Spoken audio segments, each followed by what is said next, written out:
মুসলমান শুনাম, হযরত মরিয়ম দুনিয়াতে আগমন করছে রে।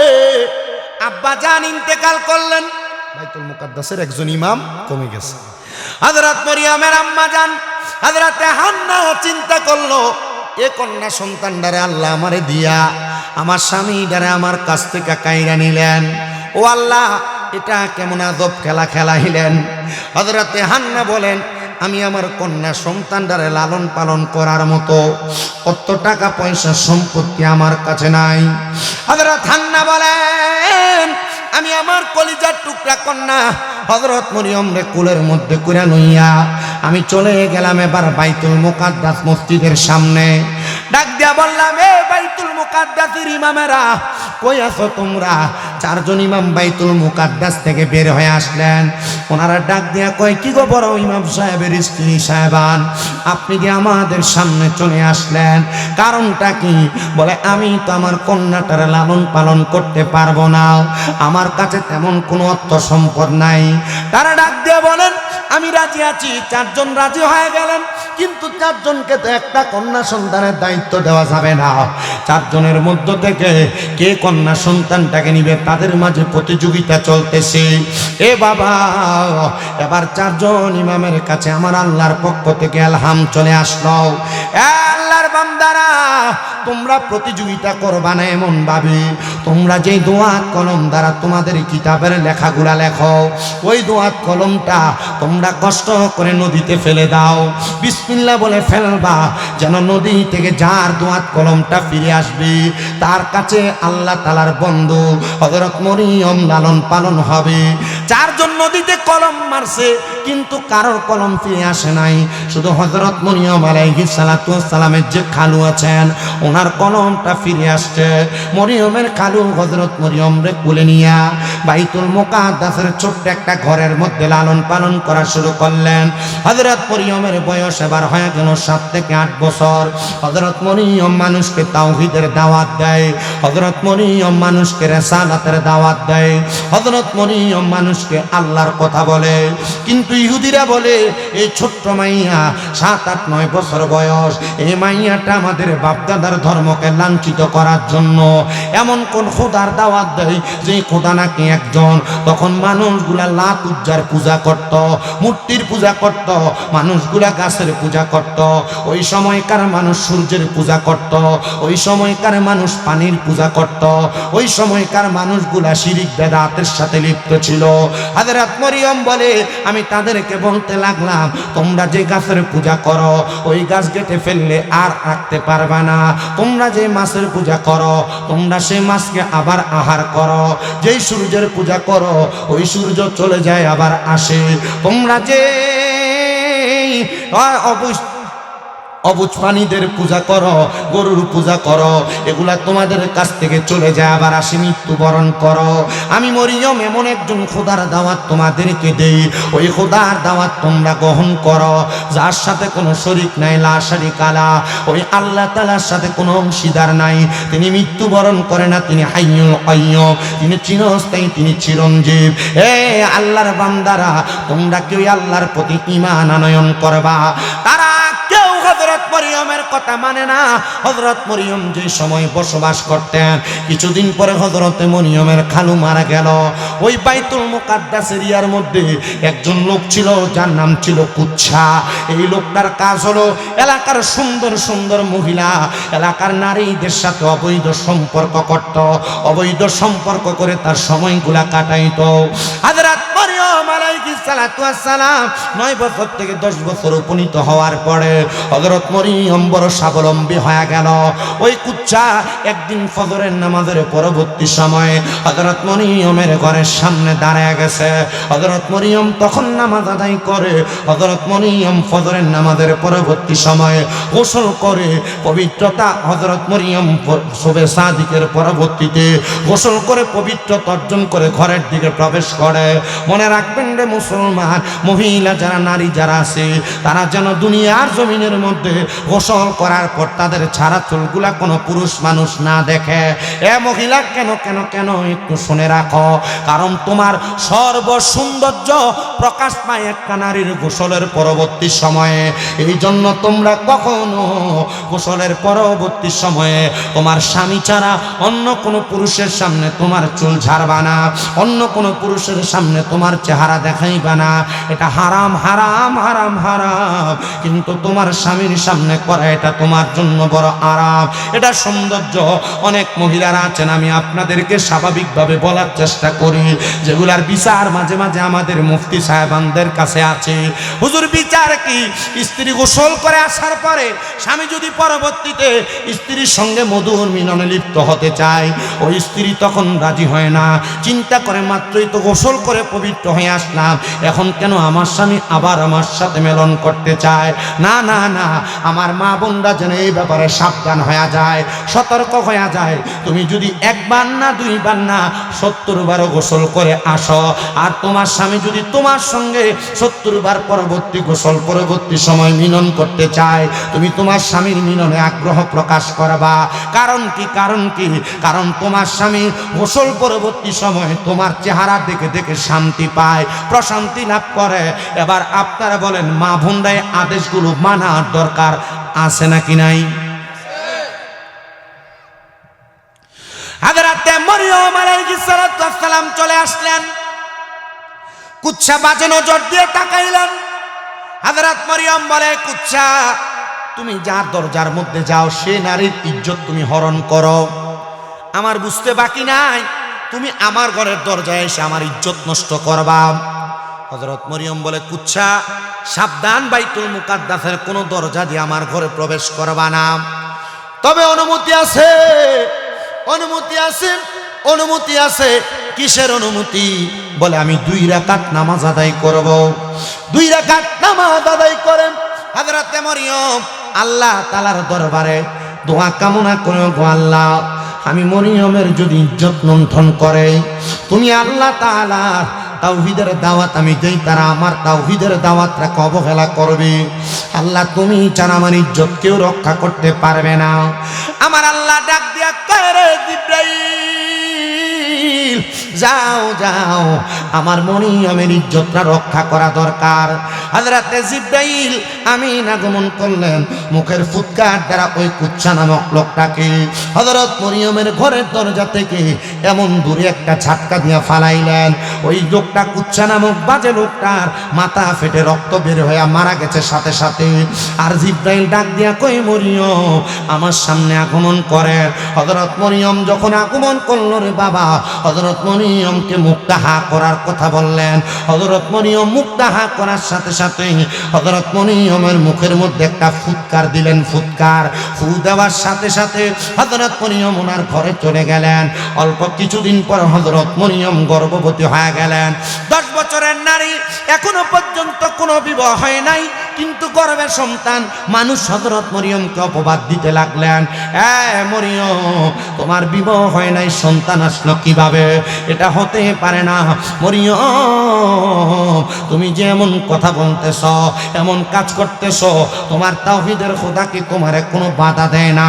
হযরত মরিয়ম কয়, আল্লাহ আমারে আপনি কলঙ্কের হাল গড়ায় পড়ায় দিলেন।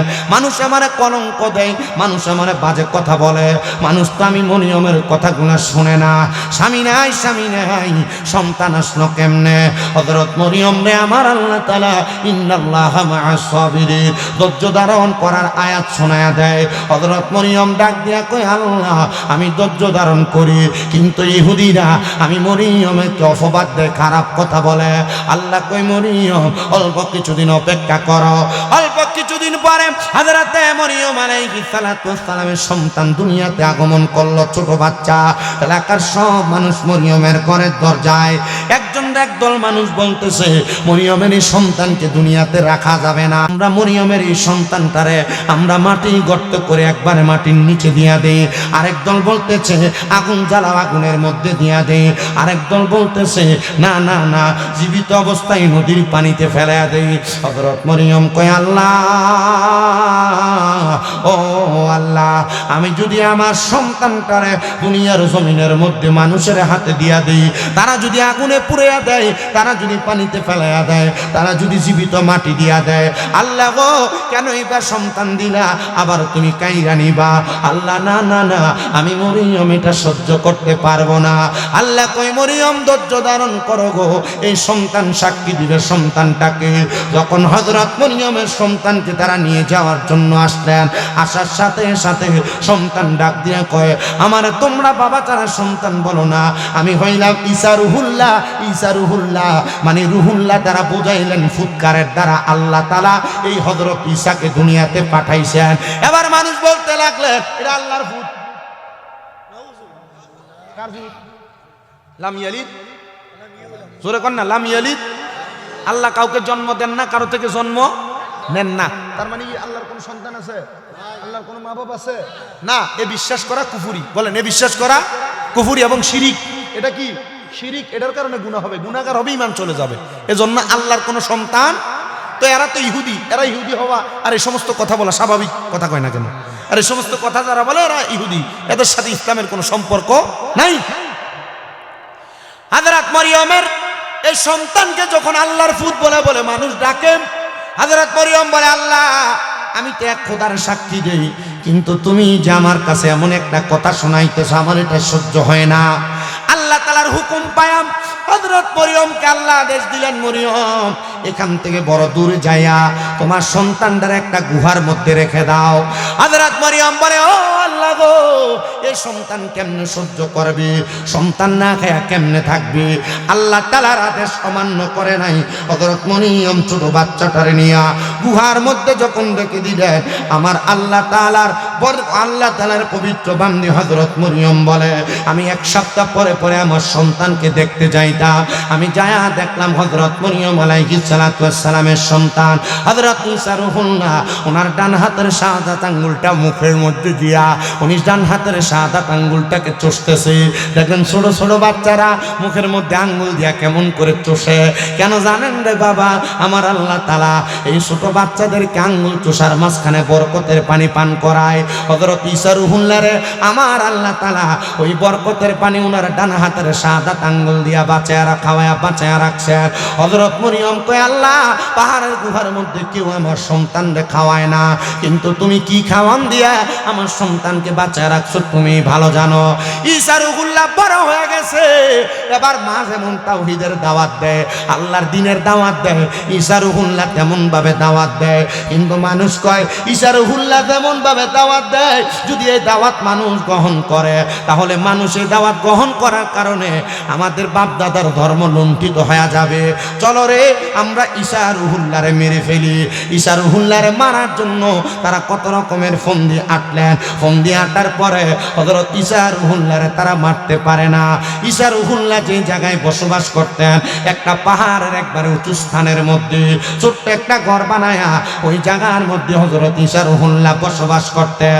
তো 10 জন ইহুদি একসাথে নিয়ত করলেন চলো আমরা আজকে 10 জন একসাথে যায়া ঈসা রুহুল্লাহর ঘরের মধ্যে আমরা ঈসা রুহুল্লাহরে মেনে চলে আসব। মানুষ মনে করবে ঈসা রুহুল্লাহ নিজে নিজে ইন্তেকাল করেছে। তারা সবাই একসাথে শ্রেণী নিয়া হাতের মধ্যে দা কুড়াল নিয়া ঈসা রুহুল্লাহরে মারার জন্য গেছেন। যাওয়ার সাথে সাথে ঈসা রুহুল্লাহ ঘরের মধ্যে ইবাদত করে কার? যেই মাসের উপাধি হলো এই মাস হলো আল্লাহর মাস, শাহরুল্লাহ। কথা কন না, কার মাস? আল্লাহর মাস। এই মাসের একটা দাম, এই মাসের একটা সম্মান, এই মাসের একটা তাজিম আছে। একটা হাদিস শরীফ পড়ে দেখলাম এই মাসের একটা তাজিম হলো এই রজব মাসের 1 তারিখে কেউ যদি রোজা রাখে টানা 3 মাস রোজা রাখার সওয়াব।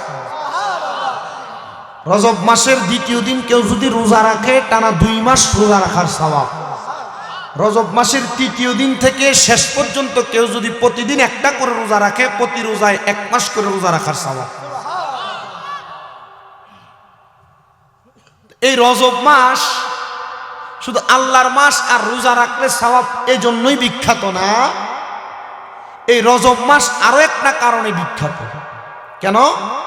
এই রজব মাস 26 তারিখ দিবাগত রাত, 27 তারিখ আগন্ত, ওই সময় আল্লাহ তাআলা মুহাব্বত করে আমরা যেই নবীর উম্মত, ঈসা নবী যেই নবীর উম্মত হইতে চাইছিলেন, আদম থেকে ঈসা নবী পর্যন্ত বহু নবীরা আল্লাহর কাছে শুধু দরখাস্তই করেছিলেন, আল্লাহ আখির নবীর উম্মত বানান, আমাদেরকে নবী না বানান।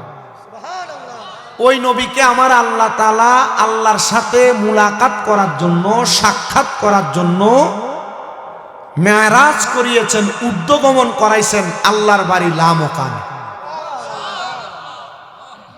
সুবহানাল্লাহ।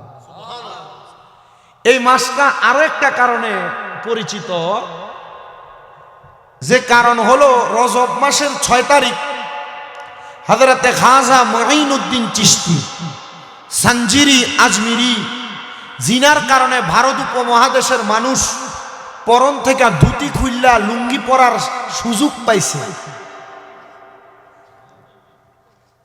প্রতি 3 ওয়াক্ত উলু উলু দিয়া যেই মুসলমান, যেই হিন্দু জাতিরা তাদের সময় কাটাইতো, ওই হিন্দু জাতিদেরকে আল্লাহু আকবরের আজানের ধ্বনি দিয়া একসাথে 80,000 বিদুর মিরে মুসলমান বানাইছেন।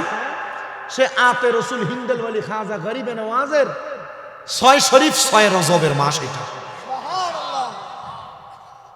আল্লাহ তাআলা যেন আমাদেরকে এই 6 রজবের অসংখ্য বরকত দান করেন। সবাই পড়েন আমিন। আমরা মুসলমান জাতি, একটা সর্বশ্রেষ্ঠ ইবাদত আছে, আফদালুল ইবাদাতিস সালাত। সবচাইতে আফদল ইবাদত সালাত, নামাজ। এবং আউয়ালু মা ইউহাসাবু বিহিল আবদি ইয়াউমাল কিয়ামাতিস সালাহ। আল্লাহ তাআলা হাসরের ময়দানে বান্দাদের কাছ থেকে সর্বপ্রথম যেই ইবাদতের হিসাব নিবেন, সেই ইবাদতের নাম হলো সালাত। কথা কোন না? সেই ইবাদতের নাম সালাত, নামাজ। অসুবিধা হইতেছে? নামাজের ওয়াজ করলে মানুষ ওয়াজ শোনে না, নামাজের ওয়াজ করলে মানুষ ওয়াজ শোনে না। আমি নামাজের ওয়াজ করতাম না, আমি আপনাদের কাছে ওয়াজটা কি করি একটু শোনেন। আচ্ছা, যেই বাবা সন্তানরে জন্ম দেয়, ওই সন্তান যদি বাপরে অস্বীকার করে, ওই সন্তানের পরিচয় কি? হালাল জাদা না হারাম জাদা? একজন মুরব্বী শুধু গিয়ারওয়ালা, আর নাইলে আপনারা যুবক পোলাপানো অনেকে আছেন, এখান দিয়েও আছেন, আপনারা জবাব দেন না। আপনারা আমার আবার প্রশ্নের জবাব দেন। যে সন্তানরে বাপ জন্ম দিল, ওই বাপরে যদি ওই সন্তান অস্বীকার করে, এই সন্তানকে হালাল জাদা না হারাম জাদা?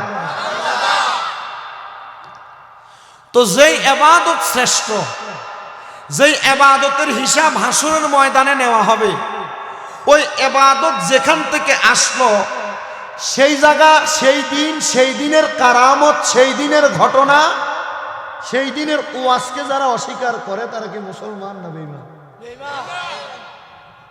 সেই দিন কোন দিন? লাইলাতুল মেরাজ। এখন ফতোয়াবাদী চলে, হুজুর সবে মেরাজে কোনো নামাজ নাই, সবে মেরাজে বাড়তি কোনো ইবাদত নাই, আছে না? গত পরশুদিন আমার মাহফিল ছিল কিশোরগঞ্জের ভৈরব থানায়। আমি ওয়াজ করতেছিলাম কবর আর হাসরের ময়দানের ভয়াবহতা। তো এটার ভয়াবহতার ওয়াজ করতে যাই আমি বলছি যে ইবাদতকারীরা যদি কবরবাসীদের জন্য দোয়া করে, কবরবাসীরা খুশি হয়। এক মুরব্বী পেছন থেকে, খুব বয়োজ্যেষ্ঠ, 70-80 বছর হবে, উনি কয়, হুজুর দোয়া কেমনে করতাম? আগে সবে বরাতে, সবে মেরাজে, সবে কদরে রাত্রবেলা ইবাদত কইরা কইরা, রাত্রবেলা নফল নামাজ পড়া নফল নামাজের পরে রাত্রবেলা মা বাবার কবর জিয়ারত করতাম। আর এখন সবে মেরাজের দিন মানুষ মসজিদের হুজুরা নতুন নতুন করতে আবিষ্কার হইছে, এরা মসজিদের দরজা মাইরা দেয়। মানুষ এমনি 5 ওয়াক্ত নামাজ পড়ে না। দেখেন না, সবে মেরাজের উসিলায় মসজিদে যায়নি, এই রাত্রে কান্নাকাটি করা, নফল নামাজ পড়ানি, মানুষটার অন্তরটা নরম হয়, আর পরবর্তীতে 5 ওয়াক্ত নামাজটা পড়ে। আপনার কয় যে সারা বছর নামাজ নাই রোজা নাই সবে মেরা সবে বরাতের রাতে শুধু ইবাদত করলে কি কামই বুঝিলাফি খেলে আর বিরিয়ানি খেলে, কিন্তু এইটা বুঝে না যে এই রাতে মসজিদে যে ইবাদত করে নি বান্দার মনটা নরম হইলে বান্দার জীবনটা নিয়ে পরিবর্তন হয়ে আছে, ঠিক না? আমি আপনাদের কাছে ধারাবাহিক কথাগুলো বলি, একটু শুনবেন, অসুবিধা হবে? নবী মেরাজে যান নাই, নবী মেরাজে যেতে চান নাই, নবী মেরাজে যাবেন এই কথা নবীর এরাদা না, নবীর ইচ্ছা না। নবী মেরাজে যাবেন এই ইচ্ছা স্বয়ং রাব্বে কারিম আল্লাহর ইচ্ছা। কার ইচ্ছা? আল্লাহর ইচ্ছা। তবে আল্লাহ এমনে এমনি ইচ্ছা করেন নাই, আল্লাহ তাআলা এমনে এমনে ইচ্ছা করেন নাই। কিভাবে ইচ্ছা করলেন সে জায়গায় যাওয়ার আগে আমি বলে নেই, আমরা নামাজ পড়ি কয় ওয়াক্ত, সওয়াব পাই কয় ওয়াক্তের জানেন? 50 ওয়াক্তের। সুবহানাল্লাহ। ওই নামাজ যে আমরা 5 ওয়াক্ত পড়ি 50 ওয়াক্তের সওয়াব পাই, আল্লাহ তাআলা আমাদেরকে দেন। কারণ এই নবীজির 27 বছরের কষ্টের ফসল আর উপহার হিসেবে উম্মতে মুহাম্মদীর নাজাতের ফয়সালা কইরা নবীজি নামাজ নিয়ে আসছেন আল্লাহর কাছ থেকে।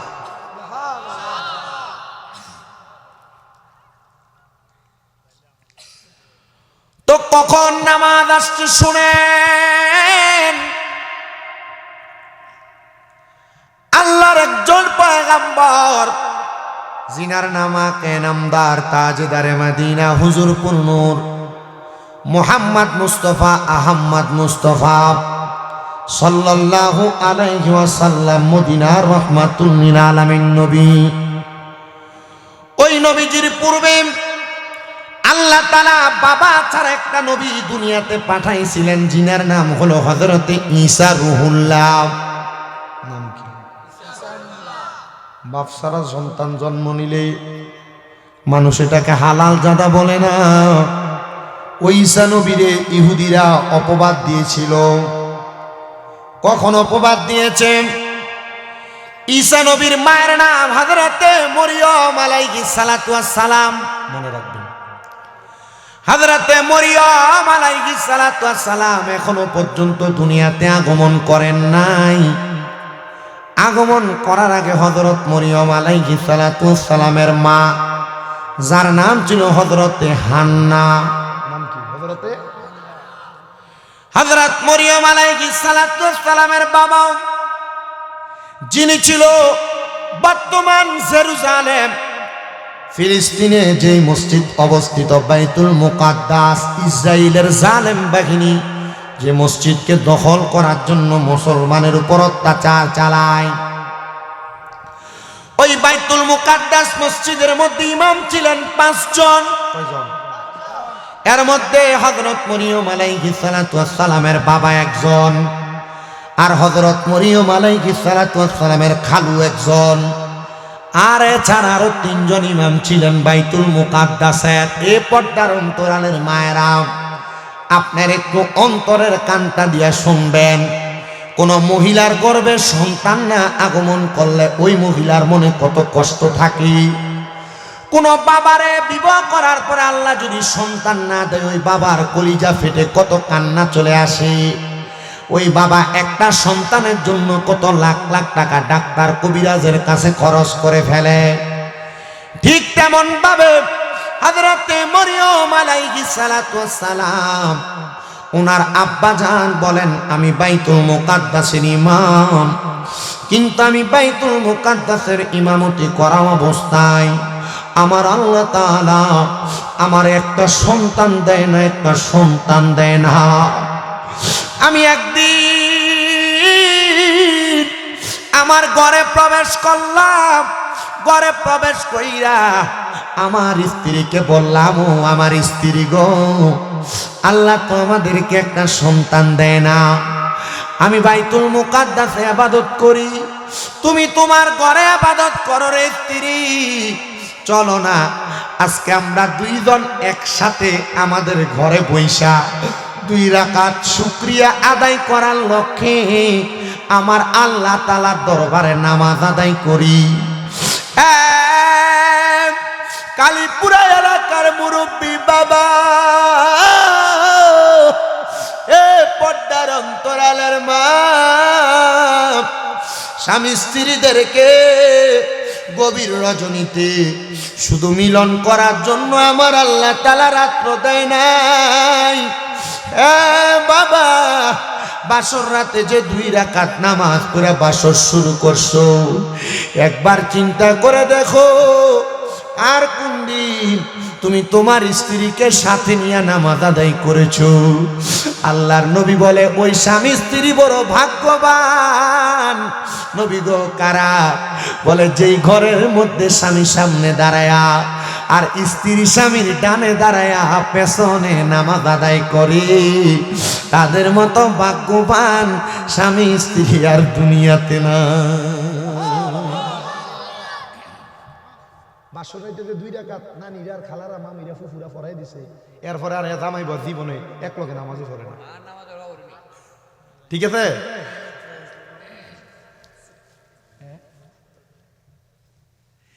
আর যারা বাড়িতে যে ঘুমাই লেছে এরা চিন্তা করতেছে কি একটা ওয়াজ হইতেছে রে, আমরা শুনতাম না রে, কালকে সাধুয়ানে বয়ে বয়ে কইবে। সময় আছে চলেন। আর আমি ফুসকা মানুষ, ছোট মানুষ, এ বয়সে ওয়াজ মাহফিল করি, 9 বছর হয়ে গেছে হিসাব করে দেখছি, 17 সাল থেকে তো ওয়াজ করি। আলহামদুলিল্লাহ আমার এই যে মুরব্বী, বিশেষ করে পর্দার আলে মহিলা, আপনি খবর লন বেডিয়েত মনে এর থেকে বেশি না, আমার মহিলারা খুব মহব্বত করে আমার ওয়াজ শোন। এই যে আমলের বিষয়গুলো বইলা দেই এই বলার কারণে। এখন আপনি তো বাজ্যা নামাজের কথা বড় কইতারেন না, কইবেন কেমন? কারণ আপনি নিজেই পড়েন না। আর আটকা ধরে কইলে কিছু একজন বেরিয়ে দেখে শয়তান আটকা যদি আজকে ওয়াজ শুনে দেয় কোন যে এই আজকে চলো নামাজ পড়ি, বেডি ডাইরেক্ট আপনার কব কোন দিয়ে সান উঠছে কথা কয় না? হ্যাঁ কনা এটা বড় ডেঞ্জারাস বেডি। ওয়াজ ঠিক আছে না? আচ্ছা ঠিক আছে। আব্বাজি আপনারা কথা বললেন না, মাদ্রাসা ছাত্ররা বাইরের ওই যে সাউন্ডটা বাড়ি দেয় এটা একটু বন্ধ কমাই দেন। মাশাআল্লাহ। তো আমার বাবাজিরা শুনেন, স্বামী স্ত্রী একসাথে নামাজ পড়বেন, মোহাব্বত হবে। মোহাব্বত কি হবে? আপনার সংসারে অশান্তি হবে না। স্বামী স্ত্রী একসাথে নামাজ আদায় করলে আল্লাহ তাআলা খুশি হয়, সংসারে শান্তি হয়। তো হযরত মরিয়মের আম্মা জান হযরতে হান্নার কাছে ওনার স্বামী ডাক দিয়ে বলে, স্ত্রী গো, কোন দিন একসাথে নামাজ পড়ছি আমাদের মনে নাই, আসো না গো, আজকে আমরা একসাথে দাঁড়ায় দাঁড়ায় নামাজ আদায় করি, দেখি না আমার আল্লাহ যে দোয়াটা কবুল করেনি। তারা স্বামী স্ত্রী একসাথে 2 রাকাত নামাজের নিয়ত কইরা দাঁড়ায়া 2 রাকাত নামাজ যখন পড়ছে, হযরতে মরিয়মের আব্বা হযরতে হান্নার স্বামী একসাথে নামাজ পড়ে সালাম ফিরায়া সিজদার মধ্যে পড়ে কান্দে, মনি ও আল্লাহ, একটা সন্তান যদি না দাও আল্লাহ গো, মরার পরে দোয়া করবে কি? ও তুমি কাউরে দিলা 10টা সন্তান, থাকার জায়গা নাই, আবার কাউরে দিলা লক্ষ কোটি টাকা, একটা সন্তান নাই, টাকা পয়সা ধন সম্পত্তি দিলা বেশি করে, কিন্তু মরার পরে কান্দে করে কবরে নামাবে কে তা? আরে রে প্রেমের খেলা খেলছো দয়াল রে। কার ঘরে খাবারটা খাইলাম? মুরব্বিটা কই? ওনার একটা মেয়ের সন্তান নাই, 8 বছর দোয়া করেন। আমি কইছি এই মেয়েটা যদি বেশি করে কালো জিরা খায়, হাকিম মুন্সির মেয়ে, আর 5 ওয়াক্ত নামাজের পাশাপাশি তাহাজ্জুদ আর সলাতুল হাজতের নামাজটা পড়ুক।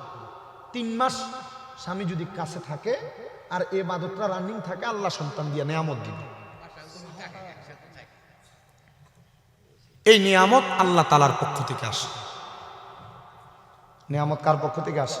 এজন্য আশেক লেখছে, ও তুমি কাউরে দিলা কোটি টাকা, একটা সন্তান নাই, আবার কাউরে দিলা 10টা সন্তান থাকার জায়গা নাই, টাকা পয়সা ধন সম্পত্তি দিলা বেশি করে,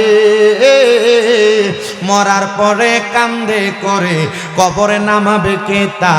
আরে রে প্রেমের খেলা খেলছো দয়াল রে, তোমার খেলা চমৎকার, দোস্তরে কান্দাইয়ার দয়াল মিলাইছো বাজার, আরো রে প্রেমের খেলা খেলছো দয়াল রে, নির্দোষী রে রাখো দয়াল ববের জেলখানায়, আবার অপরাধ করিয়া কেহ ঘুরে সর্বদাই, হাকিম হইয়া হুকুম কর, পুলিশ হইয়া ধর,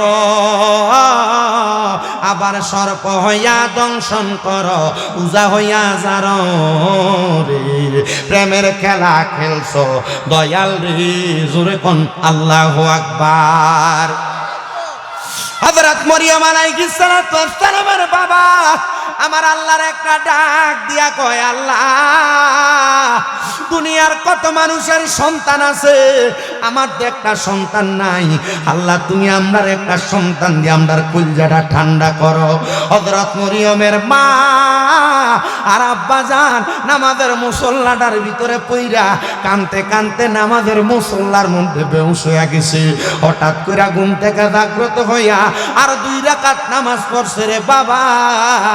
হযরত মরিয়মের আব্বা কয়, এরে মরিয়মের মা হযরত হান্না জানোনি আমার আল্লাহ তাআলা আমারে খবর দিছে আমারে একটা সন্তান দান করব যার নাম হইব মরিয়ম।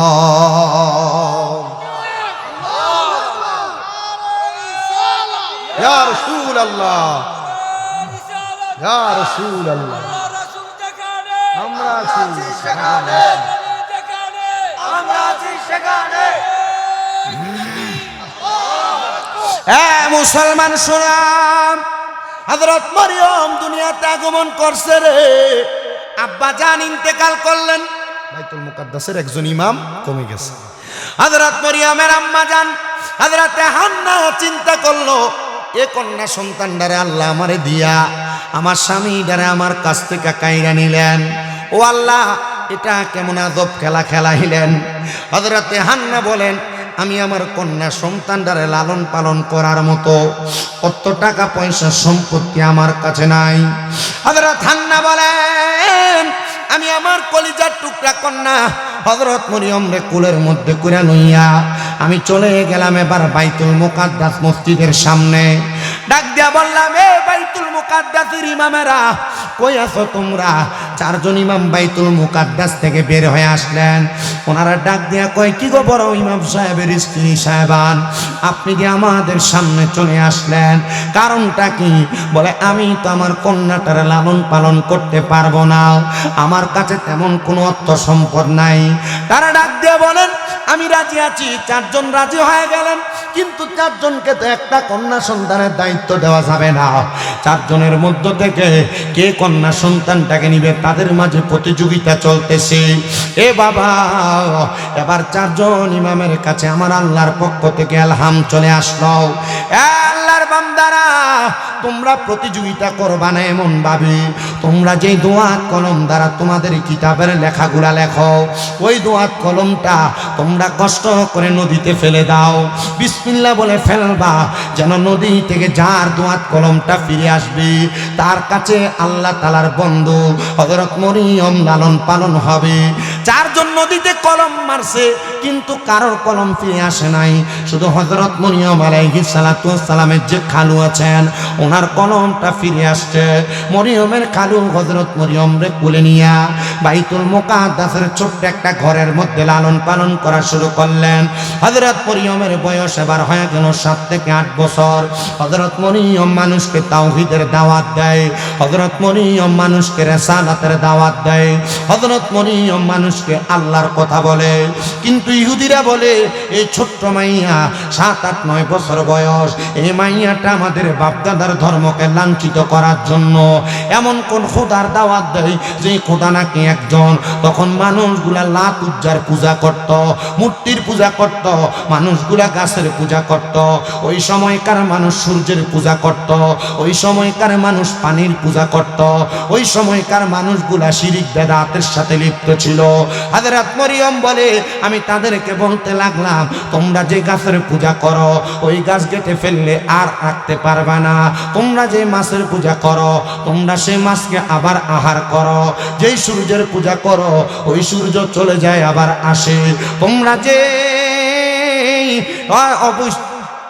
অবুঝ প্রাণীদের পূজা করো, গরুর পূজা করো, এগুলা তোমাদের কাছ থেকে চলে যায় আবার আসে, মৃত্যুবরণ করো। আমি মরিয়ম এমন একজন খোদার দাওয়াত তোমাদেরকে দেই, ওই খোদার দাওয়াত তোমরা গ্রহণ করো যার সাথে কোনো শরীক নাই, লা শারিকা লাহ, ওই আল্লাহ তাআলার সাথে কোনো অংশীদার নাই, তিনি মৃত্যুবরণ করে না, তিনি হাইয়ুল কাইয়্যুম, তিনি চিরস্থায়ী, তিনি চিরঞ্জীব। আল্লাহর বান্দারা তোমরা কেউ আল্লাহর প্রতি ঈমান আনয়ন করবা। তারা কেউ হযরত মরিয়মের কথা মানে না। হযরত মরিয়ম যে সময় বসবাস করতেন, কিছুদিন পরে হযরত মরিয়মের খালু মারা গেল। ওই বাইতুল মুকাদ্দাস এরিয়ার মধ্যে একজন লোক ছিল যার নাম ছিল কুচ্ছা। এই লোকটার কাজ হলো এলাকার সুন্দর সুন্দর মহিলা, এলাকার নারীদের সাথে অবৈধ সম্পর্ক করত, অবৈধ সম্পর্ক করে তার সময়গুলা কাটাইত। হযরত মরিয়ম আলাইহিস সালাতু ওয়াস সালাম 9 বছর থেকে 10 বছর উপনীত হওয়ার পরে হযরত মরিয়ম বড় স্বাবলম্বী হয়ে গেল। ওই কুচ্চা একদিন ফজরের নামাজের পরবর্তী সময়ে হযরত মরিয়মের ঘরের সামনে দাঁড়ায় গেছে। হযরত মরিয়ম তখন নামাজ আদায় করে। হযরত মরিয়ম ফজরের নামাজের পরবর্তী সময়ে গোসল করে পবিত্রতা, হযরত মরিয়ম শুবে সাদিকের পরবর্তীতে গোসল করে পবিত্রতা অর্জন করে ঘরের দিকে প্রবেশ করে। মনে রাখবেন রে মুসলমান, মহিলা যারা, নারী যারা আছে তারা যেন দুনিয়ার জমিনের মধ্যে গোসল করার পর তাদের ছাড়া চুলগুলা কোনো পুরুষ মানুষ না দেখে। এ মহিলা কেন কেন কেন একটু শুনে রাখো, কারণ তোমার সর্ব সৌন্দর্য প্রকাশ পায় একটা নারীর গোসলের পরবর্তী সময়ে। এই জন্য তোমরা কখনো গোসলের পরবর্তী সময়ে তোমার স্বামী ছাড়া অন্য কোনো পুরুষের সামনে তোমার চুল ঝাড়বা না, অন্য কোনো পুরুষের সামনে তোমার চেহারা দেখাইবা না। এটা হারাম, হারাম, হারাম, হারাম। কিন্তু তোমার স্বামীর সামনে করা এটা তোমার জন্য বড় আরাম, এটা সৌন্দর্য। অনেক মহিলারা আছেন, আমি আপনাদেরকে স্বাভাবিকভাবে বলার চেষ্টা করি, যেগুলার বিচার মাঝে মাঝে আমাদের মুফতি সাহেবানদের কাছে আছে। হুজুর বিচার কি? স্ত্রী গোসল করে আসার পরে স্বামী যদি পরবর্তীতে স্ত্রীর সঙ্গে মধুর মিলনে লিপ্ত হতে চায়, ওই স্ত্রী তখন রাজি হয় না। চিন্তা করে মাত্রই তো গোসল করে পবিত্র হয়ে আসলাম, এখন কেন আমার স্বামী আবার আমার সাথে মিলন করতে চায়? না না না, আমার মা বোনরা যেন এই ব্যাপারে সাবধান হয়ে যায়, সতর্ক হয়ে যায়। তুমি যদি একবার না, দুইবার না, 70 বারও গোসল করে আসো, আর তোমার স্বামী যদি তোমার সঙ্গে 70 বার পরবর্তী গোসল পরবর্তী সময় মিলন করতে চায়, তুমি তোমার স্বামীর মিলনে আগ্রহ প্রকাশ করবা। কারণ কি? কারণ কি? কারণ তোমার স্বামী গোসল পরবর্তী সময় তোমার চেহারা দেখে দেখে শান্তি পায়, প্রশান্তি লাভ করে। এবার আপনারা বলেন, মা বোনরাই আদেশগুলো মানার দরকার আছে নাকি নাই? হযরত মরিয়ম আলাইহিস সালাতু ওয়াস সালাম চলে আসলেন, কুচ্ছা বাজে নজর দিয়ে তাকাইলেন। হযরত মরিয়ম বলে, কুচ্ছা তুমি যার দরজার মধ্যে যাও সে নারীর ইজ্জত তুমি হরণ করো, আমার বুঝতে বাকি নাই তুমি আমার ঘরের দরজায় এসে আমার ইজ্জত নষ্ট করবা। হযরত মরিয়ম বলে, কুচ্ছা সাবধান, বাইতুল মুকাদ্দাসের কোন দরজা দিয়ে আমার ঘরে প্রবেশ করবা না, তবে অনুমতি আছে, অনুমতি আছে, অনুমতি আছে। কিসের অনুমতি? বলে, আমি 2 রাকাত নামাজ আদায় করব। 2 রাকাত নামাজ আদায় করেন হযরত মরিয়ম আল্লাহ তাআলার দরবারে দোয়া কামনা করে, গো আল্লাহ, আমি মরিয়মের যদি ইজ্জত লুণ্ঠন করে, তুমি আল্লাহ তাআলা তাওহীদের দাওয়াত আমি দেই, তারা আমার তাওহীদের দাওয়াতটাকে অবহেলা করবে। আল্লাহ, তুমি ছাড়া আমার ইজ্জত কেউ রক্ষা করতে পারবে না। আমার আল্লাহ ডাক দিয়া কয়, রে জিবরাইল, যাও যাও, আমার মরিয়মের ইজ্জতটা রক্ষা করা দরকার। হযরতে জিবরাইল আমিন আগমন করলেন, মুখের ফুৎকার দ্বারা ওই কুচ্ছা নামক লোকটাকে হযরত মরিয়মের ঘরের দরজা থেকে এমন দূরে একটা ঝাটকা দিয়া ফালাইলেন। ওই লোকটা কুচ্ছা নামক বাজে লোকটার মাথা ফেটে রক্ত বের হয়ে মারা গেছে সাথে সাথে। আর জিবরাইল ডাক দিয়া কই মরিয়ম আমার সামনে আগমন করেন। হযরত মরিয়ম যখন আগমন করলো রে বাবা, হযরত মরিয়মকে মুখটা হা করার কথা বললেন।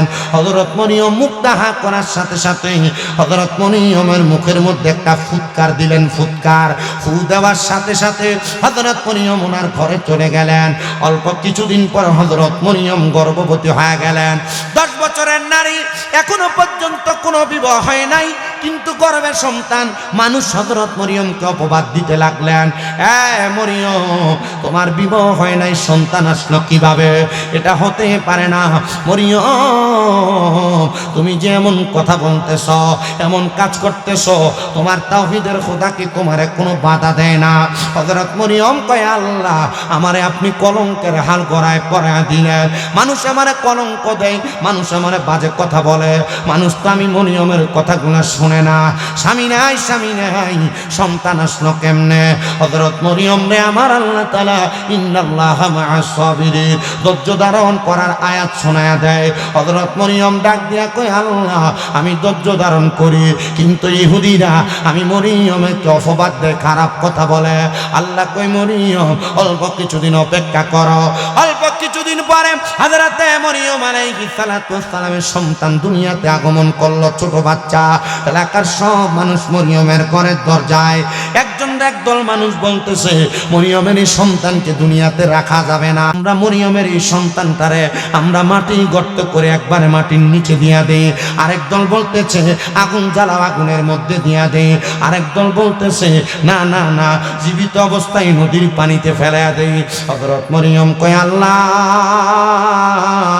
ও আল্লাহ, আমি যদি আমার সন্তানটারে দুনিয়ার জমিনের মধ্যে মানুষের হাতে দিয়া দেই, তারা যদি আগুনে পুড়িয়া দেয়, তারা যদি পানিতে ফেলাইয়া দেয়, তারা যদি জীবিত মাটি দিয়া দেয়, আল্লাহ গো কেন এবার সন্তান দিলা, আবার তুমি কাইরা নিবা? আল্লাহ না না না, আমি মরিয়ম এটা সহ্য করতে পারবো না।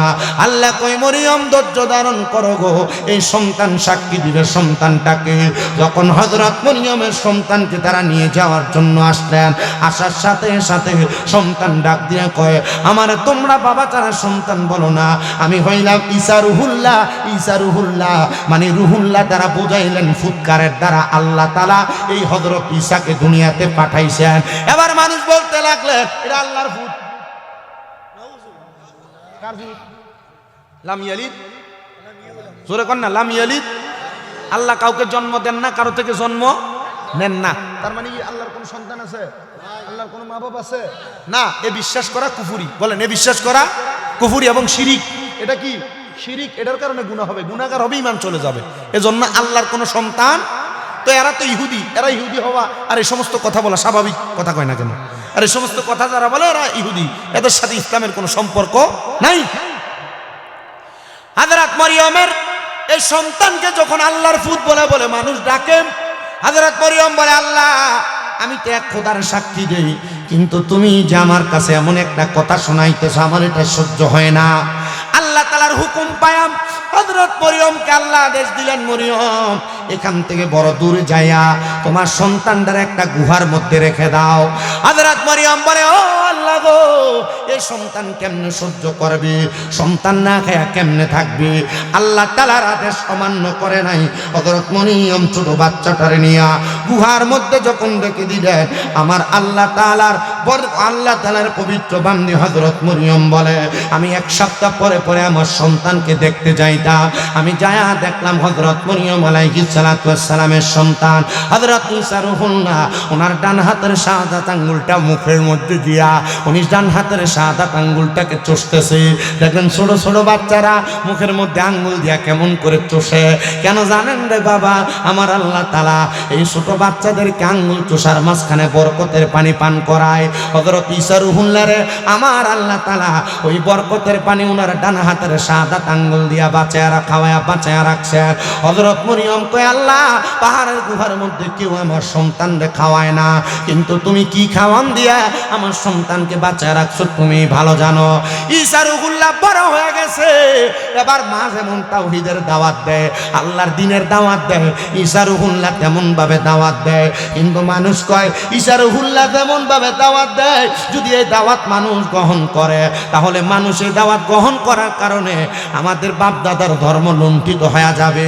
চলো রে আমরা ঈসা রুহুল্লাহরে মেরে ফেলি।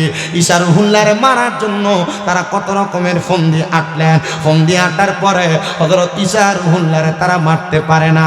ঈসা রুহুল্লাহ যে জায়গায় বসবাস করতেন, একটা পাহাড়ের একবারে উঁচু স্থানের মধ্যে ছোট্ট একটা ঘর বানায়া ওই জায়গার মধ্যে হযরত ঈসা রুহুল্লাহ বসবাস করতেন।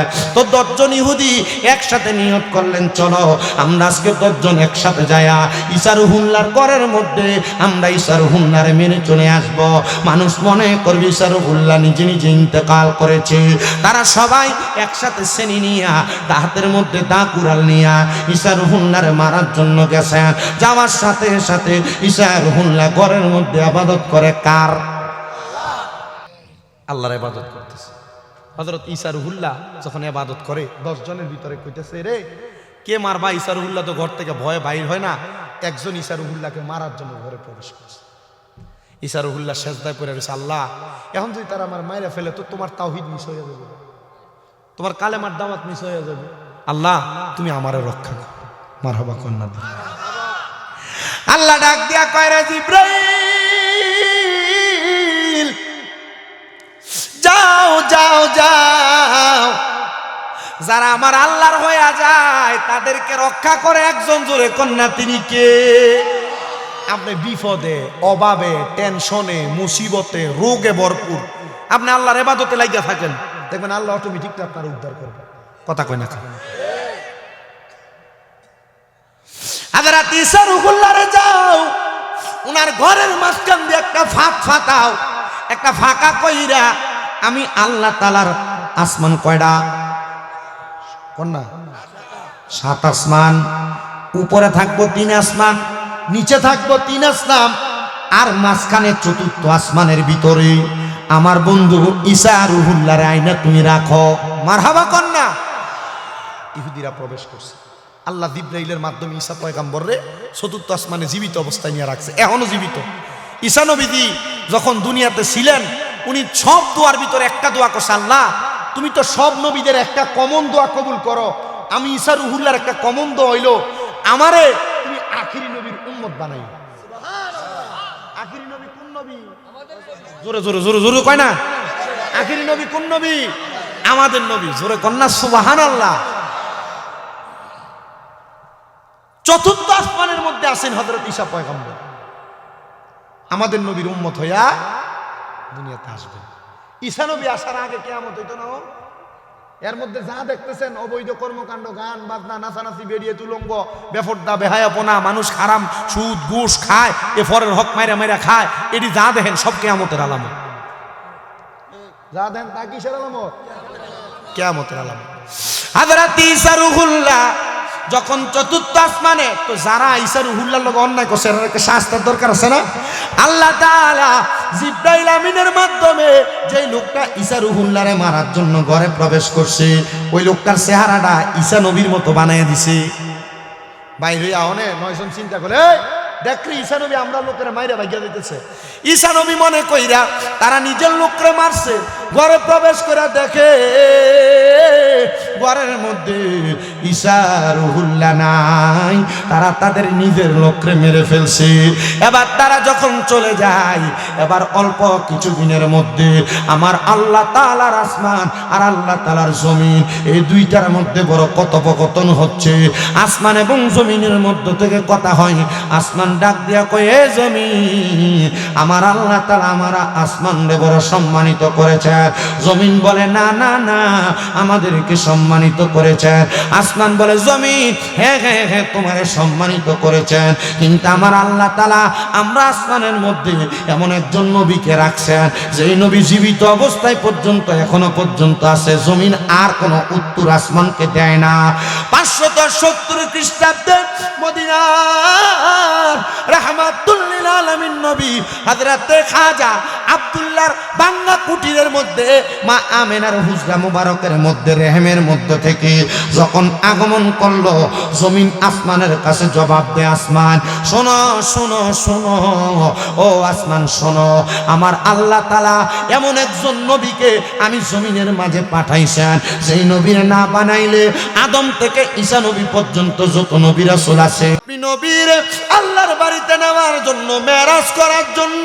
সুবহানাল্লাযী আসরা বিআবদিহি লাইলাম মিনাল মাসজিদিল হারামি ইলাল মাসজিদিল আকসাল্লাযী বারাকনা হাওলাহু লিনুরিয়াহু মিন আয়াতিনা ইন্নাহু হুয়াস সামিউল বাসীর। কারবানি কারবানি আল্লাহ তাআলা মহিমান্বিত খোদা আমার নবীরে মেরাজে নিবে, আর আমার নবী কান্দে জিবরাইল, আমার আল্লাহ যে আমি নবীরে মেরাজে নিয়ে যাবে, আমার আল্লাহ তাআলা আমার উম্মতের কোনো ফয়সালা করছেনি, উম্মতের যদি কোনো ফয়সালা না হয় আমি আমার আল্লাহর দরবারে মেরাজে যাব কেমনে? আমার আল্লাহ জানে দেয়, এ জিবরাইল আমার বন্ধুরে বলো গো, আমার বন্ধুর উম্মতের নাজাতের জন্য আমি আল্লাহ তাআলা একটা ফয়সালা রেডি করে রাখছি। আমার নবীজি রওনা করবেন উম্মে হানির ঘরের মধ্যে। আমার নবী 2 রাকাত নামাজ আদায় করেছে। আল বিদায়া ওয়ান নিহায়া একটা কিতাব আছে, ইসলামিক ফাউন্ডেশন কর্তৃক ছাপানো, বাংলায় ছাপানো আছে। 14 খণ্ডের ওই কিতাবের মধ্যে আমার নবীর মেরাজের কথা বড় সুস্পষ্টভাবে বর্ণনা করা আছে। ও বাবা, আমার নবী 2 রাকাত নামাজ পড়ে জান্নাতি খানাপেনা ভক্ষণ করে নবী আমার রওনা করলেন মেরাজে যাবে। আমার নবী বের হওয়ার সাথে সাথে জান্নাতি বুরাকের মধ্যে চইরা আমার নবী রওনা করলেন নবীর হুজরা মুবারক থেকে। আমার নবী চলে গেলেন বাইতুল্লাহ শরীফের মধ্যে। নবী আমার বাইতুল্লাহ শরীফের মধ্যে 2 রাকাত নামাজ আদায় করেছেন। বাইতুল্লাহ শরীফ থেকে আমার নবী বুরাক পিঠে চইরা আমার নবী চলে গেলেন বাইতুল মুকাদ্দাসের মধ্যে। আব্বাজি, এই জায়গাটার মধ্যে নবীজির মেরাজের বড় একটা বিশাল জায়গা। কি বিশাল জায়গা? আপনি যদি কখনো সম্ভব হয় মোবাইলে গুগলে লিখেন অথবা ম্যাপসে লিখেন যে কি, যে বাইতুল্লাহ শরীফ থেকে বাইতুল মুকাদ্দাসের দূরত্ব কত। আমি একদিন লিখছিলাম অনেকটা দূরত্ব, আমার মনে নেই, মনে পড়তেছে অনেক দূরত্ব, যা এক রাতে যাওয়া সম্ভব না, এক রাতে যাওয়া সম্ভব না। অনেক, আমার 40 দিন না যেন কি দেখছিলাম হাইটা জেলে। তো নবীজি, হ্যাঁ 40 দিন না, জান্নাতি বোরাকের পিঠে উঠা নবীজি এক রাত্রিতেই বাইতুল হারাম মানে মসজিদে হারাম থেকে এক কথায় মক্কাতুল মুকাররমা থেকে বাইতুল মুকাদ্দাসে গেছেন। মারহাবা পড়েন না। আমার নবী বাইতুল মুকাদ্দাসে গেলেন। শুধু বাইতুল মুকাদ্দাসে যান নাই, বাইতুল মুকাদ্দাসের মধ্যে যায়া বর্তমান ফিলিস্তিনের মুসলমান যে জায়গায় যে হেরামে নামাজ পড়েন, ওই বাইতুল মুকাদ্দাস মসজিদের মধ্যে আমার নবীজির ঘোড়াটা, আমার নবীজির বোরাকটাকে বাঁধলেন। বাঁধার পরে আমার নবী বাইতুল মুকাদ্দাসের মধ্যে প্রবেশ করে দেখেন ওই বাইতুল মুকাদ্দাস মসজিদের মধ্যে আদম থেকে ঈসা নবী পর্যন্ত যত নবী রাসূল ছিলেন সব নবীরা সেই জায়গায় দাঁড়ায় আছে। আর সবাই ডাক দে হালাল ওয়া সাহালান, মারহাবান মারহাবান দুয়ুফুর রহমান, আল্লাহর মেহমান বলে বলে আমার নবীকে স্বাগতম জানায়। নবীকে সামনে দিয়া তারা এবার নামাজ পড়তে লাগলেন। নামাজ 2 রাকাত নামাজ আদায় করতে লাগলেন। ও বাবা শোনেন গো, এই জন্য আমাদের নবী মুহাম্মদুর রাসূলুল্লাহ সাল্লাল্লাহু আলাইহি ওয়াসাল্লাম নবীজির একটা উপাধি হলো ইমামুল মুরসালিন। ইমামুল মুরসালিন কেন? কারণ নবীদের ইমামতি করেছিলেন, রসুলদের ইমামতি করার কারণে উনি রসুলদেরও ইমাম, রসুলদেরও নেতা। মারহাবা পড়েন জোরে। বন্ধু শুনেন গো, নবীজি তাদের সঙ্গে নামাজ আদায় করে আমার নবীজি রাহমাতুল লিল আলামিন নবী বাইতুল মুকাদ্দাসের একটা জায়গা থেকে ঊর্ধ্বগমন করলেন। আসরা বি আবদিহি লাইলাম মিনাল মসজিদিল হারামি ইলাল মসজিদিল আকসাল্লাযী বারাকনা হাওলাহু। আমার আল্লাহ তাআলার কাছে দেখা করার জন্য, মেরাজ করার জন্য, সাক্ষাৎ করার জন্য। কেমন সাক্ষাৎ? কাবা কাউসাইনি আও আদনা, একটা তীর এবং ধনুক যত কাছাকাছি আমার আল্লাহর সাথে আমার নবী তত কাছাকাছি মুলাকাত করেছে। বলে হুজুর তাহলে কি আল্লাহর আকার আছে? না, এ বিশ্বাস করা যাবে না। আল্লাহর কি আকার আছে নাকি? না, এটা করা যাবে না। আল্লাহ এবং রাসূল কি দেখছেন এটা ওনারাই ভালো জানেন, ওনারাই ভালো জানেন। আমি আমার এক ওস্তাদরে প্রশ্ন করছিলাম, হুজুর এই বেটা আল্লাহ তো আকারই নাই। আমি বললাম জি হুজুর মানলাম। তো নবীজি ওইখানে যে কি দেখছে, কি দাও? আমি জিজ্ঞেস করছিলাম কি দেখছেন? বলছে এটা আল্লাহ এবং তার রাসূল ভালো জানে। সুবহানাল্লাহ পড়েন না? মুসলমান ইমানদার আমার নবী রাহমাতুল লিল আলামিন নবী আমার ঘোষণা করেন, হযরত সিদ্দিক আকবর রাদিয়াল্লাহু তাআলা আনহু থেকে হাদিস বর্ণিত, তিনি বলেন জগতের মানুষ তোমরা শোনো, আমার নবী যখন মেরাজে যায়, ঊর্ধ্বগমন করে, ওই নবীজি যাওয়ার সময় পয়গম্বর মুসা নবীকে ওনার মাকবারার মধ্যে, কবরের মধ্যে নামাজরত অবস্থায় দেখেছিলেন। মানে আদম থেকে ঈসা নবী পর্যন্ত যত নবী রাসূল ছিলেন তারা তাদের রওজা মুবারকে জিন্দা জিন্দা জিন্দা। এটা সব মুসলমানদের আকীদা এবং বিশ্বাস। রাহমাতুল লিল আলামিন নবী মেরাজের মধ্যে যাওয়ার পরে আমার আল্লাহ তাআলা ওই জায়গার মধ্যে নবীজিকে অনেক নিদর্শন দেখাইছেন। এর মধ্যে দুইটা নিদর্শন, একটা নিদর্শনের নাম হলো জান্নাত, আর একটা নিদর্শনের নাম হলো জাহান্নাম। রাহমাতুল লিল আলামিন নবীজি জান্নাত দেখার পরে বড় খুশি খুশি হলেন আর বললেন আল্লাহ তাআলার দরবারের ঘোষণা, এই জান্নাত নবীজির উম্মতের জন্য নির্ধারণ করা হয়েছে। রহমতের নবী যখন জাহান্নাম দেখেছিলেন, নবীজির মানুষ ওই জাহান্নাম এমন বিভীষিকাময় আমি নবীর চোখ মোবারক দ্বারা দেখা, ওই জাহান্নামের নিচ থেকে আগুন যখন উপরের দিকে ওঠে, আগুনের জিহ্বাটা, আগুনের মাথাটা জাহান্নামের উপরিভাগের মধ্যে চলে আসে, অনেক দূর পর্যন্ত জাহান্নামের আগুনের তাপ লেগে যায়। শুধু তাই না, একটা পাথর জাহান্নামের উপরিভাগ থেকে যদি ফেলা হয় 500 বছর লাগে নিচে যায় পৌঁছাইতে। নবী আমার কান্না করতে করতে যখন চলে আসবেন, আল্লাহ তাআলার দরবারে ফরিয়াদ জানায়, আল্লাহ এই জাহান্নামটা আমার উম্মত সহ্য করতে পারবে না। আল্লাহ তাআলা উম্মতে মুহাম্মদীর জন্য নাজাতের ফয়সালা করে আমার নবীর কাছে হাদিয়া হিসেবে উম্মতের জন্য 50 ওয়াক্ত নামাজ পেশ করেছেন, 50 ওয়াক্ত নামাজ দিয়েছেন। আমার নবী মেরাজ থেকে চলে আসবেন গো, হযরতে মুসা পয়গম্বর, মুসা আলাইহিস সালাতু ওয়াস সালাম, মুসা কালিমুল্লাহ, যিনি আল্লাহর সঙ্গে অসংখ্যবার কথোপকথন করেছেন। মুসা পয়গম্বরে যখন দেখা হয়, উনি উম্মতে মুহাম্মদীর দুর্বলতা প্রকাশ করে বলেছেন, আপনার উম্মতেরা এই নামাজ এত কষ্ট করে আদায় করবে না। আমার নবী একবার একবার করে করে 8 বার নামাজ কমায়া উম্মতে মুহাম্মদীর জন্য 5 ওয়াক্ত নামাজ নির্ধারণ করে আনলেন। ওই 5 ওয়াক্ত নামাজ উম্মতে মুহাম্মদী যদি আদায় করে, উম্মতে মুহাম্মদীরা 50 ওয়াক্তের নামাজের সওয়াব পেয়ে যাবে। এই উম্মত শোনো গো, এই উম্মত তোমরা শোনো, আমি সবার ঘাটাতে একটু কথাই বলে দিয়ে যায়। আমরা মেরাজের রাতে যে নফল ইবাদত করি, আমরা এটাকে ফরজ মনে করি না, ওয়াজিব মনে করি না, সুন্নত মনে করি না, আমরা নফল ইবাদত করি। নবীজি মেরাজে যাওয়ার সময় নবীজির হুজরাতে 2 রাকাত নামাজ পড়েছেন, নবী মেরাজে যাওয়ার সময় বাইতুল্লাহতে 2 রাকাত নামাজ পড়েছেন, বাইতুল মুকাদ্দাসে 2 রাকাত নামাজ পড়েছেন। এই জন্য আমরা উম্মতে মুহাম্মদীরা নফল ইবাদত 2 করে আমরা চেষ্টা করলে সারা রাত্রে যদি সম্ভব হয় 1 লক্ষ ওয়াক্ত নামাজও আমরা 100 রাকাত নামাজও আমরা পড়তে পারি। ও মুসলমান তোমরা শোনো, এজন্য সবার কাছে আবদার, যে নামাজ আমার নবীজি মেরাজে গমন করে উম্মতের জন্য আল্লাহর পক্ষ থেকে হাদিয়া হিসেবে এনেছেন। এবার আপনারা বলেন, আমরা সবাই ওই নামাজটা বেশি বেশি পড়ার দরকার আছে না নাই? পুরা ওয়াজ মাঝখানে শুধু একটা গজল গেছে, ঠিক না? আমি চেষ্টা করি আমার ওয়াজের ধারাবাহিক পুরাটা সময়, আমার গজল অনেক আছে, ফেসবুক ইউটিউবে অনেক গজল আছে, কিন্তু আমি আমার ওয়াজের মাঝখানে গজল গায়ে সময়টা নষ্ট করি না। আমি যে কামাল কান্দি, পাঁচকিপ্তা, তারপরে আমরা জিমাইজন জেলে ফোন লাগে, কিন্তু এখন যে যুগ আসছে গজল গাইলে মানুষের মুখে মুখে মন্তব্য হয়ে যায়, মৌলবীরে দাবাত দিয়ে আনছে টেহা দিয়া এই গজল গায়ে সময় পার করে কথা বুঝছেন। এগুলো আমি জানি না, যেমন না চেহারা দেখলে তো বোঝা যায়। আমি যখন জিকির টান দিছি দেখছি দৌড়ে কেমন আছে অনেকে শুধু জিকির করে, আছে না? আমি জিকির করছি, এই জন্য সবার জন্য সব রাখছি। আবার অনেক মাহফিলে জিকির করি না, রেখে দিই মুনাজাতের আগে দিয়ে জিকির করি, এটা বইয়ে থাকে। আমার মনে আগামী 8 তারিখ এখানে কি যেন নোয়াগাঁও একটা মাহফিল আছে 10টা মিনিট, জি এখানে যাইবেন ইনশাল্লাহ। তবে আমার ওয়াজের সারমর্ম ইশরাহ মূল কি কথা কন না, তো মূল কি নামাজ, কথা কন না, মূল কি নামাজ।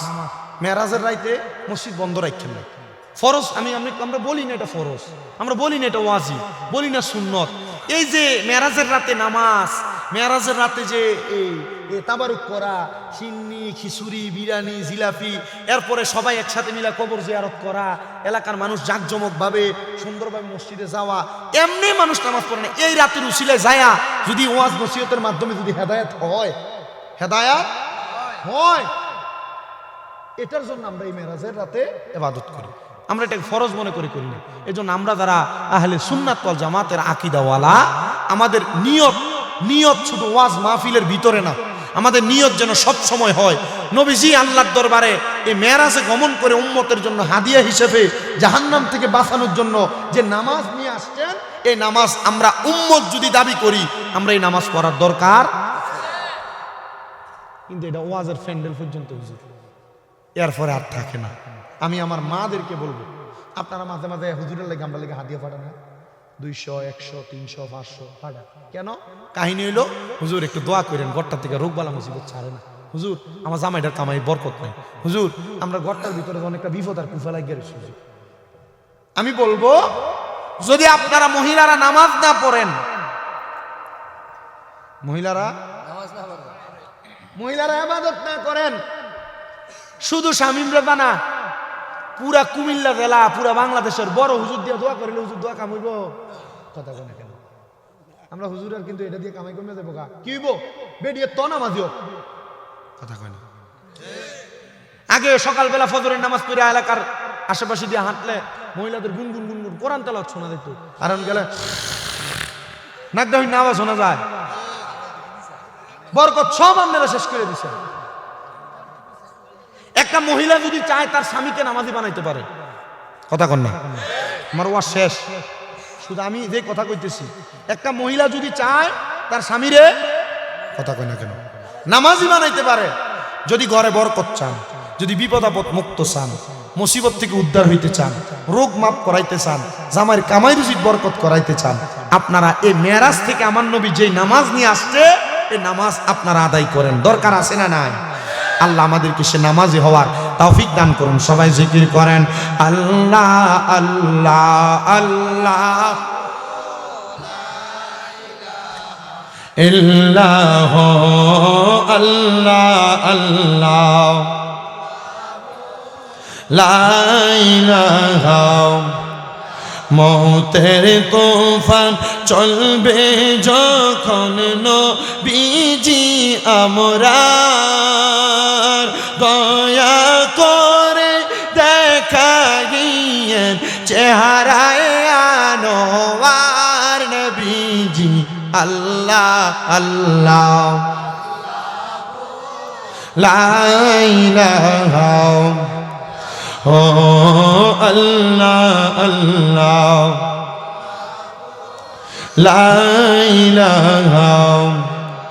মা আমেনা স্বপ্ন দেখে গর্বে তাহার নূর, সেই নূরেরই নাম রাখিলেন মুহাম্মদ রাসূল নবীজি আল্লাহ আল্লাহ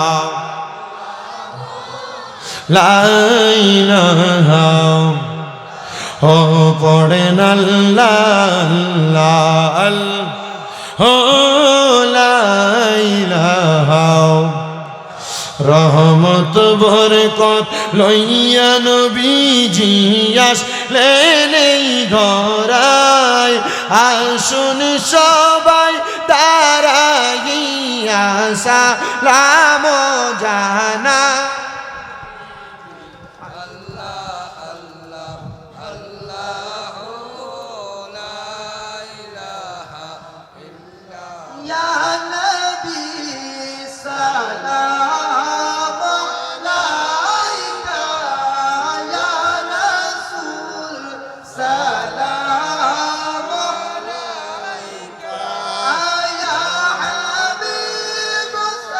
ঘরের বান কোন পাখি ওইরা যাইব নিজুম জঙ্গলায় দমে দমে মাশাআল্লাহ আল্লাহ আল্লাহ কেবা তোমার বইনু ভাই সঙ্গের সাথী কেহ নাই কেবা তোমার বইনু ভাই সঙ্গের সাথী কেহ নাই পরকালে যাইবার বেলা কাউরে পাইবা না মাশাআল্লাহ আল্লাহ আল্লাহ আল্লাহ দমে দমে জফর না আল্লাহ আল্লাহ দমে দমে আল্লাহ আল্লাহ আল্লাহ আল্লাহ একদিন নিয়া যাইবা ইমানদার বানাইয়া নিও নবীজির প্রেম ঈমানের মূল সবাই বোঝার তৌফিক দিও মারহাবা আল্লাহ আল্লাহ কোরআনে আহ্বান আছে ইউহিব্বুকাই হাদিসেতে হুব্বুর রাসূলি মিনাল ঈমান বুখারী খুলিয়া দেখো মাশাআল্লাহ আল্লাহ আল্লাহ আল্লাহ একদিন নিয়া যাইবা ইমানদার বানাইয়া নিও নবীজির প্রেম ঈমানের মূল সবাই বোঝার তৌফিক দিও মারহাবা আল্লাহ আল্লাহ ফুলসে রাতের কঠিন পারে সেইখানে নবীকে পাবে যেই নবীকে না চিনিবে সে নবীকে না চিনিবে জান্নাত পাবার আশা নাই ও মাশাআল্লাহ আল্লাহ আল্লাহ আল্লাহ একদিন নিয়া যাইবা ইমানদার বানাইয়া নিও নবীজির প্রেম ঈমানের মূল সবাই বোঝার তৌফিক দিও মাশাআল্লাহ আল্লাহ আল্লাহ মা খাদিজা যাদের নানি ছিল মায়ায় বড় ধনী যাবলে নূরে যাইতেন তিনি নবীকে খাওয়াইতে খানা আল্লাহ একদিন নিয়া যাইবা ইমানদার বানাইয়া নিও নবীজির প্রেম ঈমানের মূল সবাই বোঝার তৌফিক দিও মারহাবা আল্লাহ আল্লাহ আল্লাহ আল্লাহ আল্লাহ আল্লাহ আল্লাহ আল্লাহ আল্লাহ আল্লাহ আল্লাহ আল্লাহ আল্লাহ আল্লাহ আল্লাহ আল্লাহ লা ইলাহা ইল্লাল্লাহু মুহাম্মাদুর রাসূলুল্লাহ সাল্লাল্লাহু আলাইহি ওয়াসাল্লাম আল্লাহুম্মা আমিন اللهم آمين الحمد لله رب العالمين الصلاة والسلام على رسوله الكريم ربنا ظلمنا أنفسنا وإن لم تغفر لنا وترحمنا لنكونن من الخاسرين اللهم أنت السلام ومنك السلام وإليك أرجو السلام حينا ربنا بالسلام ادخلنا الجنة دارك دار السلام تباركت ربنا وتعاليت يا الجلال والإكرام اللهم صل صلاة كاملة وسلم سلاما تاما على سيدنا محمد الذي تنحل به العقد وتنفرج به القرب وتقضى به الحوائج وتنال به الرغائب وحسن الخواتم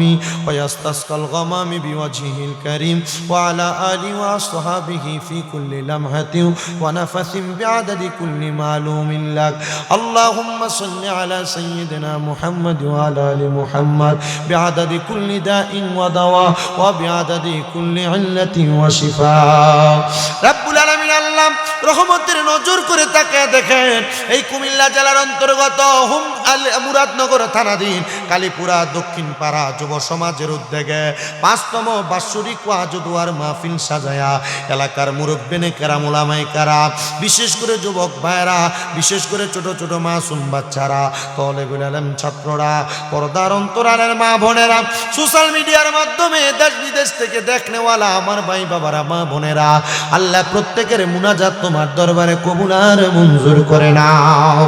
আল্লাহ ফরিয়াদ তোমার দরবারে গমনি। এখানে আমরা যারা হাত বাড়াইলাম, আমাদের গুনার দিকে তাকাইলে আমাদের বড় ভয় লাগে। না জানি এই গুনার কারণে কোন দিন মালাকুল মউত আজরাইলের কাছে আমরা ধরা পড়ে যাই, আমাদের ঘাড়ের রগ চিরা যাবে, চোখ উল্টে যাবে, জিহ্বার মধ্যে কামড় পড়ে যাবে। আল্লাহ এমন কঠিন মরণ দিও না, আল্লাহ আমাদেরকে ইমানে আমলে জিন্দেগি নসিব করে দাও রাব্বুল আলামিন। আল্লাহ এই মজলিসের মধ্যে কে জানি হাত বাড়াইছে, কার জানি জগতের মধ্যে বাবা নাই, যেই বাবা রিক্সা চালায় মাটি কাইটা মাথার গাম পায়ে ফেলায়া পরের বাড়িতে বদলার কাজ করে সন্তানরে মানুষের মতো মানুষ করার জন্য আব্বার রক্তরে পানি বানাইছে। আল্লাহ যাদের এমন বাবা কবরে, আব্বার কবর জান্নাতের বাগান বানায়া দাও। ও আল্লাহ, জানি না কে জানি হাত বাড়াইছে, কার জানি দুনিয়াতে মা নাই। হাইরে 10 মাস 10 দিন গর্ভে ধারণ কইরা সন্তানের প্রসব বেদনা সহ্য কইরা নিজে না খেয়ে সন্তানের রাত্রি যাপন করে কষ্ট করে মানুষ কইরা আজকে কার জানি এমন মা কবরে, আল্লাহ তাদের আম্মার কবর জান্নাতের বাগান বানায়া দাও।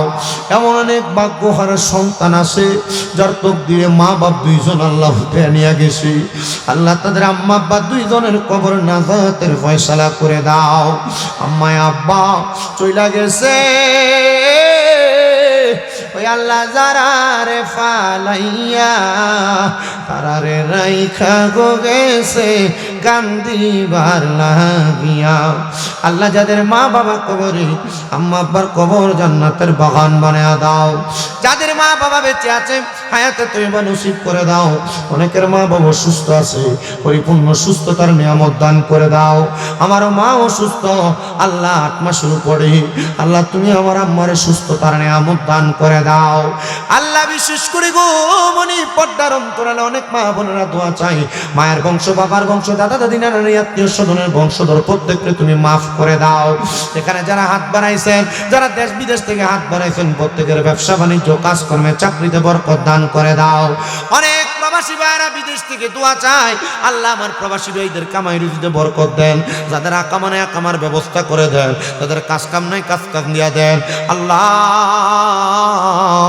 অনেক অভাব অনটনের মধ্যে সময় কাটায়, অবমনটন দূর করে দেন, কঠিন বিমার থেকে আপনি শেফা দান করে দেন। আল্লাহ কালীপুরার দক্ষিণ পাড়া যুব সমাজের ভাইয়েরা, যে যুবকেরা তো কষ্ট করে জান্নাতের বাগান মাহফিল সাজাইছে, এই মাহফিলে যারা টাকা দিয়া, পয়সা দিয়া, শ্রম দিয়া, বুদ্ধি দিয়া, পরামর্শ দিয়া, মাইক দিয়া, লাইট দিয়া, ফ্যান্ডেল দিয়া, মিডিয়ার ভাই সম্মানিত শ্রোতা মণ্ডলী, পুরুষেরা, মা বোনেরা, আল্লাহ প্রত্যেকের খাস দোয়াগুলা তোমার দরবারে কবুল আর মঞ্জুর করে নাও। ফরিয়াদ তোমার দরবারে এ মাহফিল 5তম মাহফিল, কিয়ামত পর্যন্ত মাহফিল তুমি কবুল মঞ্জুর করে নাও। আল্লাহ মরণ দিবা দুঃখ নাই, তবে বেঈমান বানায় মরণ দিও না। আহাসুল খাস শেষভাবে আল্লাহ ফরিয়াদ জানাই সমস্ত পৃথিবীতে, আল্লাহ ফিলিস্তিনের মুসলমান সহ, আল্লাহ সুদানের মুসলমান সহ যত জায়গায় মুসলমানরা নির্যাতিত, জালেমের জুলুম থেকে তাদেরকে হেফাজত করো। এই সোনার বাংলাদেশের উপর তোমার খাস রহমত বরকত দান করে দাও। আর মরণের আগে প্রত্যেকের আখিরি জবানে মধুর কালেমা পড়ে দিয়ে লা ইলাহা ইল্লাল্লাহু মুহাম্মাদুর রাসূলুল্লাহ সাল্লাল্লাহু আলাইহি ওয়াসাল্লাম। আসসালামু আলাইকুম ওয়া রাহমাতুল্লাহি ওয়া বারাকাতুহু।